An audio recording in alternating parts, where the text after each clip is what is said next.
پاکستان اس وقت پہلے کی طرح جہاں سی پیک اور گوادر بندرگاہ جیسے دیگر عظیم منصوبوں کی پرامن تکمیل کے لیے کوشاں ہے، وہاں ایسے منصوبوں کے مخالفین انتشار پسند و فرقہ پرست بھارت و ایران کی جانب سے افغان تعاون کے ذریعے اندرونی دہشت گردی سے بھی نبردآزماں ہے۔ بے شک سی پیک اور گوادر بندرگاہ سے پاکستان کو حاصل ہونے والے خصوصاً معاشی فوائد پاکستان کے دشمنوں کو کسی بھی صورت قبول نہیں ہیں، اسی لیے ایران و بھارت افغانستان کو اپنے ساتھ پاکستان کے خلاف متحد کر کے افغانستان کے راستے بھی پاکستان کے مختلف حصوں میں تخریبی کارروائیاں کرواتے آ رہے ہیں، تاکہ پاکستان میں پیدا شدہ بدامنی دیکھ کر پاکستان میں سرمایہ کاری کرنے میں دلچسپی لینے والے ممالک سرمایہ کاری سے گریز کریں اور پاکستان کے مذکورہ منصوبے متاثر ہو جائیں،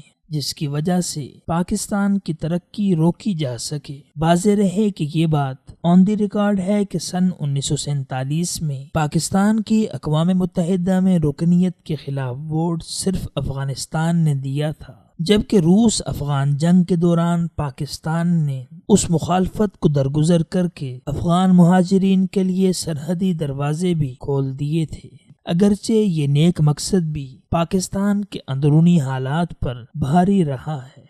لیکن اصل پریشان کن بات یہ ہے کہ اس وقت افغانستان مکار ایران و بھارت کے ہاتھوں پاکستان کے خلاف کھلونا بن چکا ہے، اور ایران و بھارت کے مذموم مقاصد کی تکمیل میں پاکستان کے خلاف معاون کی حیثیت اختیار کر چکا ہے، جس کے واضح ثبوت افغانستان کے راستے پاکستان میں ہونے والی حالیہ دہشت گردی سے سامنے آ چکے ہیں۔ بس افغانستان کو بھی یہ بات سمجھنا چاہیے کہ اس کی سالمیت و ترقی دیگر ممالک کے ساتھ ساتھ پاکستان کے ساتھ مثبت تعلقات پر ہی منحصر ہے، لہٰذا افغانستان کو بھی چاہیے کہ فرقہ پرست و فتنہ پرور ایران اور گھٹیا سوچ کے حامل بھارت کے مذموم مقاصد کے لیے اپنی سرزمین استعمال ہونے سے روکے اور سی پیک سمیت دیگر اہم منصوبوں میں دلچسپی اور سفارتی تعلقات میں بہتری لانے کی کوشش کرے، تاکہ دونوں ممالک ایک دوسرے کے لیے محل وقوع کی بنا پر بھی ترقی کا ذریعہ بن سکیں، کیونکہ اس حقیقت سے تو کسی کو انکار نہیں ہے کہ سی پیک ایک ایسا عظیم منصوبہ ہے جو خصوصاً چین، افغانستان اور پاکستان کے لیے معاشی ترقی کا سنگ میل ثابت ہو سکتا ہے،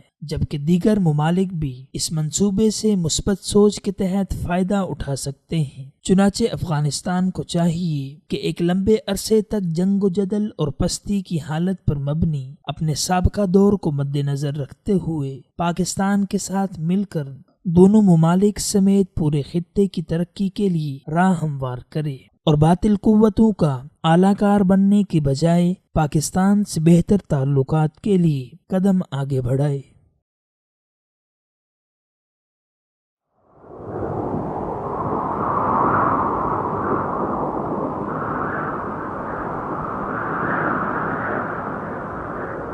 اخوت و محبت کا علم بردار